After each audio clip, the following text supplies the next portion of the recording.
যারা ১/১১-র সময় তারেক রহমানকে টার্গেট করেছিল তারাই এখন বিভিন্নভাবে রাজনীতিতে অস্থিরতা তৈরির অপচেষ্টা করছে বলে মন্তব্য করেছেন গণ অধিকার পরিষদের কেন্দ্রীয় সভাপতি ও ডাকসুর সাবেক ভিপি নুরুল হক নূর।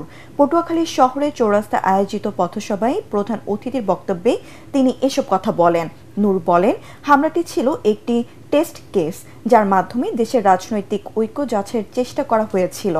তবে হামলার পর বিএনপি, চরমোনাই পীর, জামায়াত, এনসিপি থেকে শুরু করে বিভিন্ন দলের শীর্ষ নেতারা ঐক্যবদ্ধভাবে প্রতিক্রিয়া জানানোয় ষড়যন্ত্রকারীরা পিছিয়ে যায়।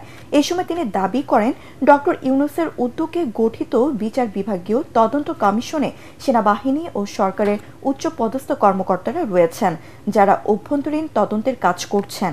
এই তদন্তের ফলাফল প্রকাশ্যে জানানোর দাবি জানান তিনি। এই হামলায় যারা জড়িত আমাদেরকে বলা হয়েছে অভ্যন্তরীণভাবে তাদের বিরুদ্ধে কিছু ব্যবস্থা নেওয়া হয়েছে। আমরা অভ্যন্তরীণভাবে নয়, আমরা প্রকাশ্যে জানতে চাই তাদের বিরুদ্ধে কি কি ব্যবস্থা নেওয়া হয়েছে।